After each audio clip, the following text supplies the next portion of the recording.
Hey everyone, today I'm going to teach you how you can get the sentence completion questions right on the digital SAT. We had a bunch of students over the past 2 months get perfect scores on both the digital SAT and the digital PSAT, so we're really proud of their accomplishments, and we're just back at you, ready to make more videos and help you move in the right direction. So wrong answers on the SAT, they're not random. They're designed to make you think you are right. So you need to understand how to approach these questions. And these questions all come in the form of which choice completes the text with the most logical and precise word or phrase. You need to understand how to approach it. You always want to approach each question from a position of strength, not a position of weakness. What that means is you want to think of an answer in your mind prior to looking at the answer choices. That's very important. That's key. Even if you don't know the words, it's not a vocabulary test. You'll be able to get the right answer because you'll be able to eliminate appropriately. So let's try with an example and you'll see exactly what I'm talking about. So which choice completes the text with the most logical and precise word or phrase? So one thing that I like to do here, we do this with all of our students, is to just black out the answer choices. Because what happens is a lot of students, they go straight to the answer choices and then they're like, oh, let's see which one fits. The problem is the answers are not random. They're designed to make you think you're right. So that's how you get ultimately the wrong answer. Now, obviously, there's difference between module one and module two. There are easy questions and there are harder questions. I'm going to explain to you how to work through all the questions, not just the easy ones, also the hard ones. I'm going to start with a couple of easy ones, go through it with you so you understand it, and then we'll move on to the harder ones and you'll see how easy it is for you to tackle it with ease. So former astronaut Ellen Ochoa says that although she doesn't have a definite idea of when it might happen, she blanks that humans will someday need to be able to live in other environments than those found on Earth. So what goes in the blank? The problem is we don't know. You know, we can't make stuff up. A lot of people just like to make stuff up. But what you have to do is you have to be a detective and use the information from the paragraph in order to determine what goes in the blank. Don't bring other information in from your own knowledge and don't make stuff up. It's actually easier than you think. So, what does she do? This conjecture informs her interest in future research missions to the moon. So, what does she blank that humans will someday need to be able to live in other environments? So this conjecture. So she guesses. She believes. It's a conjecture.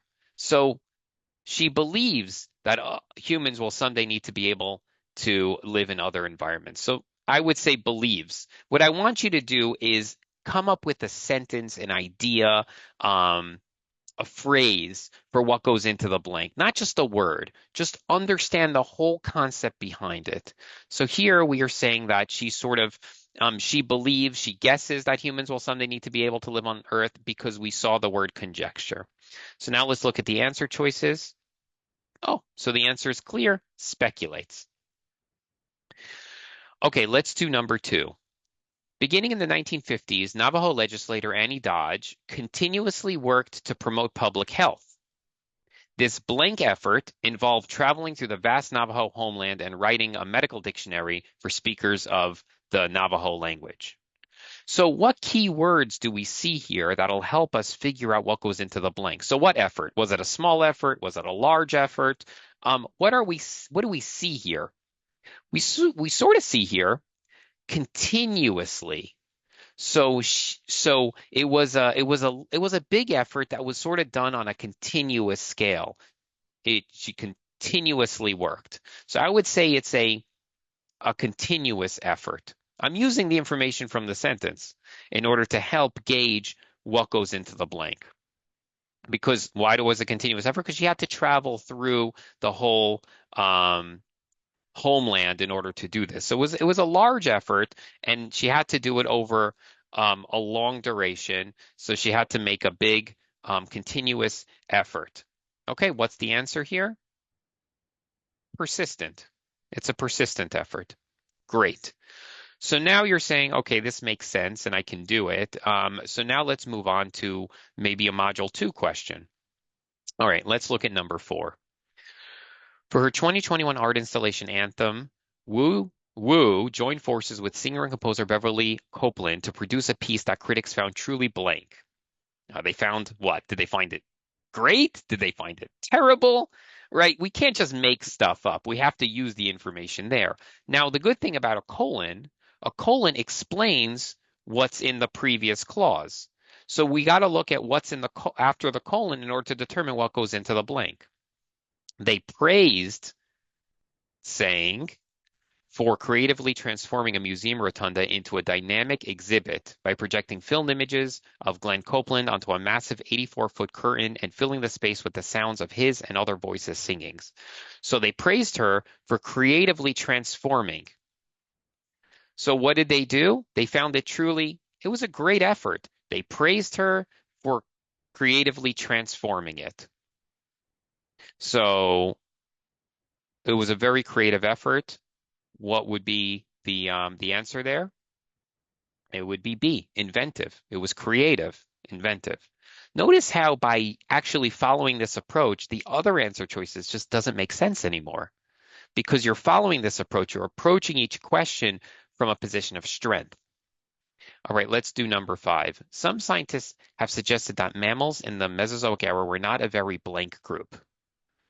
Okay, they were not a very blank group. What do we do here in order to figure out what that is? We have to look at clues in the other parts of the sentence.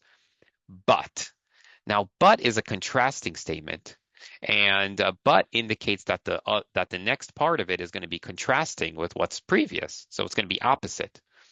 But paleontologists Liu's research suggests that early mammals living in the shadow of dinosaurs weren't all ground-dwelling insectivores. So they weren't all ground-dwelling insectivores. So they weren't all ground-dwelling. So the blank indicates that they were all ground-dwelling because the but is contrasting. So scientists suggested that mammals in the Mesozoic era were not a very blank group, but paleontologists said they weren't all ground-dwelling. So what we're trying to say is the blank indicates that they were all ground-dwelling. So what goes in the blank here? Well, they weren't a very diverse group because they were all ground dwelling. Hopefully, this is starting to make sense for you a little bit. Let's move on to number 4. Another Module 2 question. These are seemingly the harder questions you're going to encounter, but you're able to tackle it with ease. Let's try and cover this up, right? We didn't do that before, but let's try and do this now.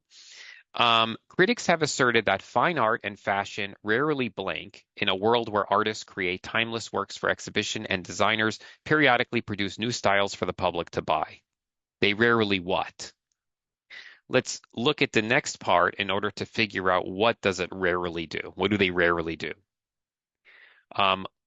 Luciano Bannock, beadwork artist and designer Jamie challenges this view.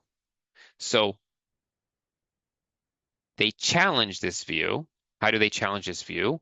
Her work can be seen in the Metropolitan Museum of Art and purchased through her online boutique. So they challenge this view by saying that they basically are both in the Museum of Art and purchased in a boutique. So that means that they rarely come together. So now what goes in the blank is critics have asserted that fine art and fashion rarely come together in a world where artists create these two things. So they challenge this view by saying that they do come together, right? We see that they do come together. Her work can be seen in Metropolitan Museum of Art and purchased through her online boutique. So they're showing that they do come together, and so the one in the blank means come together, or they rarely come together. So which one is come together? Intersect, right? Intersect means to come together. Now you might ask yourself, well, I have the idea in my mind, but I don't know the definition of the words. Well, these words are not strong vocabulary words. You may have heard these words before. Always ask yourself, have I heard this word before? How have I heard it used? Was it a positive? Was it a negative? And also eliminate the words that you definitely do know. Don't pick a word because you know it, even if it doesn't work, right? Eliminate the ones you do know. And then even if you don't know what the word means, if you've eliminated the others, you could pick the word that you don't know. So that way, even if you don't know a word, you're still going to get the right answer. Hopefully this helps you. And I know a lot of people stay away from this topic, but I want to make sure that you get every question right on the SAT. And this is a part of it also. So please like, subscribe, and really do appreciate everybody's support.